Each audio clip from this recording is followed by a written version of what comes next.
She was walking lazily, for the fierce April sun was directly overhead. Her umbrella blocked its rays, but nothing blocked the heat, the sort of raw, wild heat that crushes you with its energy. A few buffalo were tethered under coconuts, browsing the parched verges. Occasionally a car went past, leaving its treads in the melting pitch like the wake of a ship at sea. Otherwise it was quiet, and she saw no one. In her long white Sunday dress you might have taken Jinni Nareen for 14 or 15. In fact she was 12, a happy, uncomplicated child with a nature as open as the red hibiscus that decorated her black, waist-length hair. Generations earlier her family had come to Trinidad from India as overseers on the sugar plantations. Her father had had some success through buying and clearing land around Rio Cristalino and planting it with coffee. On the dusty verge 20 yards ahead of Jinni a car pulled up. She had noticed it cruise by once before, but she did not recognize it and could not make out the driver through its dark windows, themselves as black as its gleaming paintwork. As she walked past it, the driver's glass started to open. "Hello, Jinni," she heard behind her. She paused and turned. A slight color rose beneath her dusky skin. Ravi Kirjani was tall and lean, and always well-dressed. His black eyes and large white teeth flashed in the sunlight as he spoke. Everyone in Rio Cristalino knew Ravi. Jinni often heard her unmarried sisters talk ruefully of him, of how, if only their father were alive and they still had land, one of them might marry him. And then they would squabble over who it might be and laugh at Jinni because she was too simple for any man to want. "How do you know my name, Ravi?" she asked with a thrill. "How do you know mine?" "Everyone knows your name. You're Mr. Kirjani's son." "Right. And where are you going, Jinni?" She hesitated and looked down at the ground again. "To chapel," she said with a faint smile. "But Jinni, good Hindus go to the temple." His rich, cultured voice was gently mocking as he added with a laugh, "Or maybe the temple pundits aren't your taste in color." She blushed more deeply at the reference to Father Olivier. She did not know how to reply. It was true that she liked the young French priest, with his funny accent and blue eyes, but she had been going to the Catholic chapel for months before he arrived. She loved its cheerful hymns, and its simple creed of one God, so different from those miserable Hindu gods who squabbled with each other like her sisters at home. But, added to that, the vulgarity of Ravi's remark bewildered her because his family were known for their breeding. People always said that Ravi would be a man of honor, like his father. Ravi looked suddenly grave. His dark skin seemed even darker. It may be that he regretted his words. Possibly he saw the confusion in Jinni's wide brown eyes. In any case, he did not wait for an answer. "Can I offer you a lift to chapel, in my 21st birthday present?" he asked, putting his sunglasses back on. She noticed how thick their frames were. Real gold, she thought, like the big, fat watch on his wrist. "It's a Mercedes, from Papa." "Do you like it?" he added nonchalantly. From the shade of her umbrella Jinni peered up at a small lone cloud that hung motionless above them. The sun was beating down mercilessly and there was an urge in the air and an overpowering sense of growth. With a handkerchief she wiped the sweat from her forehead. Ravi gave a tug at his collar. "It's air-conditioned, Jinni. And you won't be late for chapel," he continued, reading her mind. But chapel must have been the last thing on Ravi's mind when Jinni, after a moment's hesitation, accepted his offer. For he drove her instead to a quiet sugar field outside town and there, with the Mercedes concealed among the sugar canes, he introduced himself into her. Jinni was in a daze. Young as she was, she barely understood what was happening to her. The beat of calypso filled her ears and the sugar canes towered over her as the cold draught from the air conditioner played against her knees. Afterwards, clutching the ragged flower that had been torn from her hair, she lay among the tall, sweet-smelling canes and sobbed until the brief tropical twilight turned to starry night. But she told no one, not even Father Olivier. 2 weeks later the little market town of Rio Cristalino was alive with gossip. Ravi Kirjani had been promised the hand of Sunita Moorpalani. Like the Kirjanis, the Moorpalanis were an established Indian family, one of the wealthiest in the Caribbean. But while the Kirjanis were diplomats, the Moorpalanis were a commercial family. They had made their fortune in retailing long before the collapse in oil prices had emptied their customers' pockets, and now Moorpalani stores were scattered throughout Trinidad and some of the other islands. Prudently, they had diversified into banking and insurance, and as a result their influence was felt at the highest level. It was a benevolent influence, of course, never abused, for people always said the Moorpalanis were a respectable family, and well above reproach. They had houses in Port of Spain, Tobago and Barbados, as well as in England and India, but their main residence was a magnificent, sprawling, colonial-style mansion just to the north of Rio Cristalino. The arranged marriage would be the social event of the following year. When Ginny heard of Ravi's engagement, the loathing she had conceived for him grew into a sort of numb hatred. She was soon haunted by a longing to repay that heartless, arrogant brute. She would give anything to humiliate him, to see that leering, conceited grin wiped from his face. But outwardly she was unmoved. On weekdays she went to school and on Sundays she went still to Father Olivier's afternoon service. "Girl, you sure does have a lot to confess to that Whitey," her mother would say to her each time she came home late from chapel. "He's not a Whitey, he's a man of God." "That's as may be, child, but don't forget he does be a man first."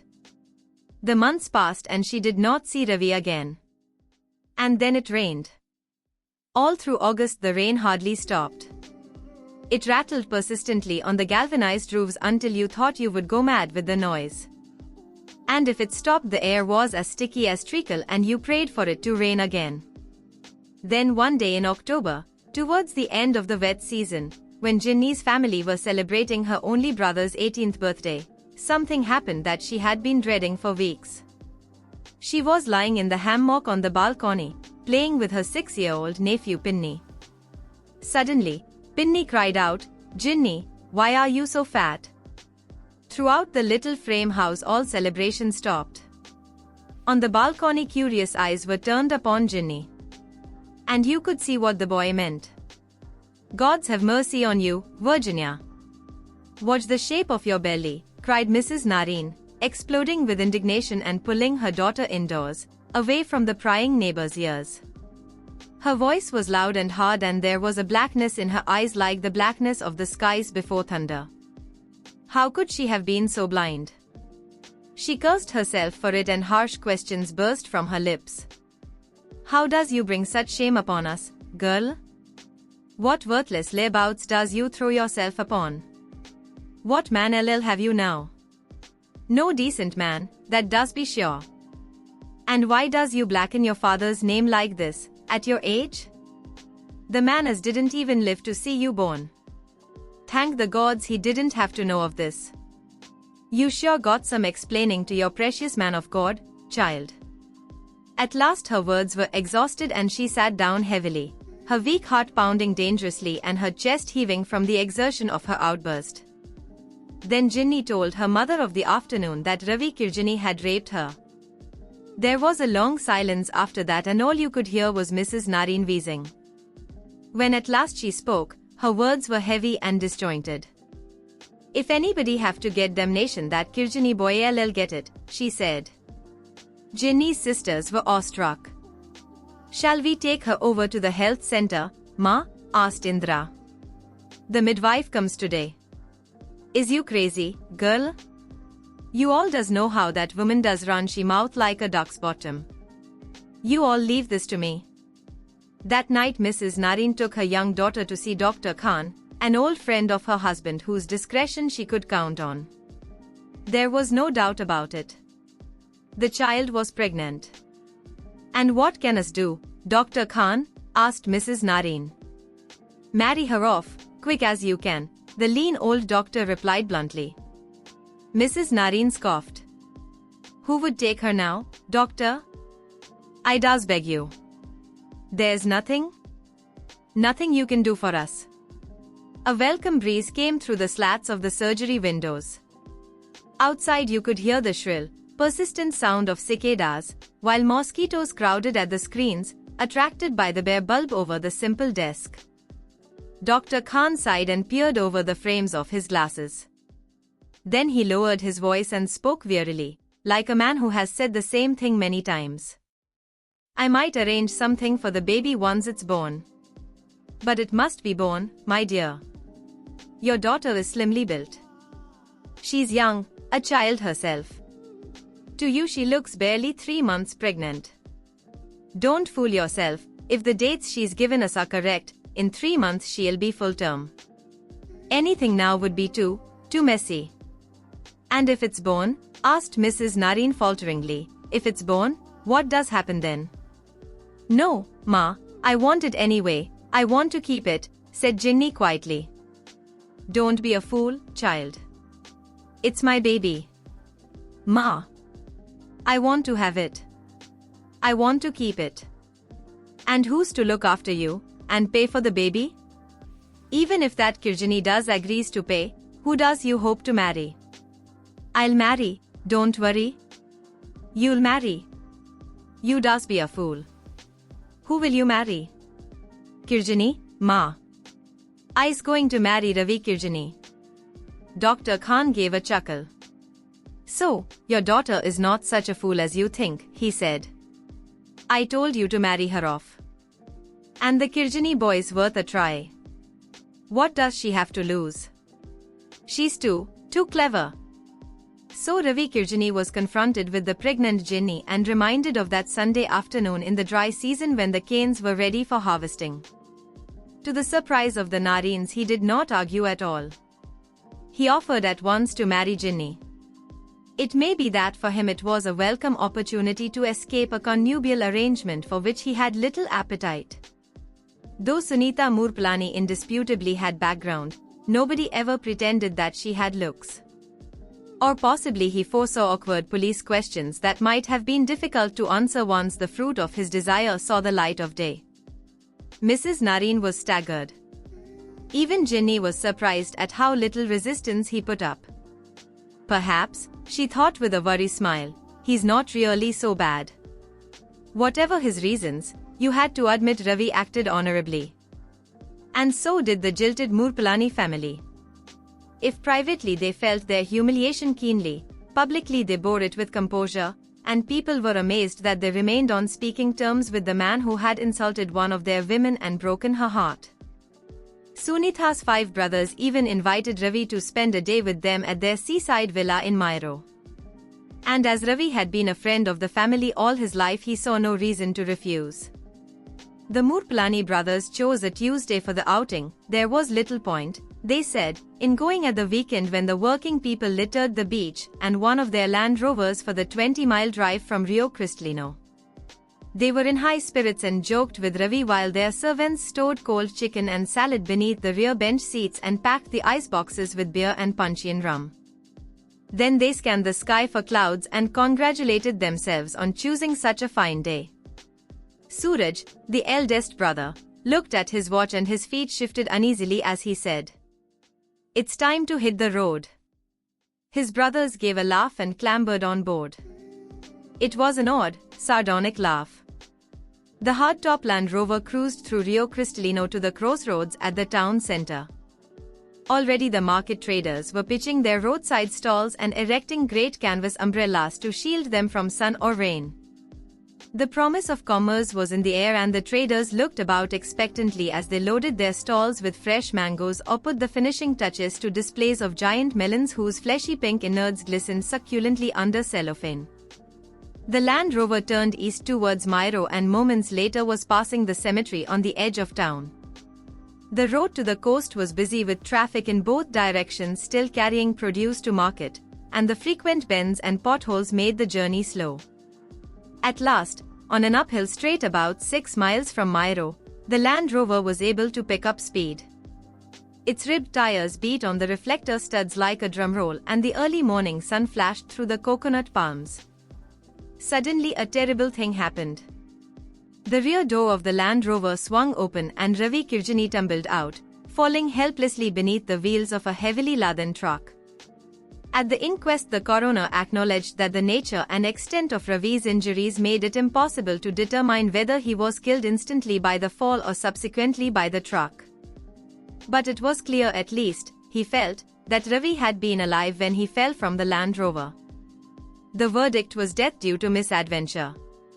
3 days later, Ravi's remains were cremated according to Hindu rites. As usual, a crush of people from all over Trinidad, distant relatives, old classmates, anyone claiming even the most tenuous connection with the dead man, came to mourn at the riverside pyre outside Mairo. Some of them were convinced that they could see in Ravi's death the hands of the gods, and they pointed for evidence to the grey sky and the unseasonal rain.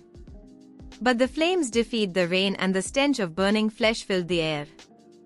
A few spoke darkly of murder. Did not the Murpalanis have a compelling motive? And not by chance did they have the opportunity, and the means. But mostly they agreed that it was a tragic accident. It made little difference that it was a Murpalani truck that had finished Ravi off. Murpalani trucks were everywhere. Then they watched as the ashes were thrown into the muddy Otwaya River, soon to be lost in the warm waters of the Atlantic. Anyway, said one old mourner with a shrug, who are we to ask questions? The police closed their files on the case before the boy was cold. And he shook the last of the rain from his umbrella and slapped impatiently at a mosquito. You might have thought that the shock of Ravi's death would have induced in Ginny a premature delivery. But quite the reverse. She attended the inquest and she mourned at the funeral. The expected date came and went. 6 more weeks elapsed before Ginny, by now 13, gave birth to a son at the public maternity hospital in San Fernando. When they saw the baby, the nurses glanced anxiously at each other. Then they took him away without letting Ginny see him. Eventually they returned with one of the doctors, a big Creole, who assumed his most unruffled bedside manner to reassure Ginny that the baby was well. It's true he's a little pasty, my dear, he said as a nurse placed the baby in Ginny's arms, but, you see, that'll be the late delivery. And don't forget, you're very young and you've both had a rough time. Wait a day, 3 days, his eyes will turn, he'll soon have a healthy color. Ginny looked into her son's blue eyes and kissed them, and in doing so a tremendous feeling of tiredness suddenly came over her. They were so very, very blue, so like Father Olivier's. She sighed at the irony of it all, the waste of it all. Was the Creole doctor really so stupid? Surely he knew as well as she did that the pallid looks could never go.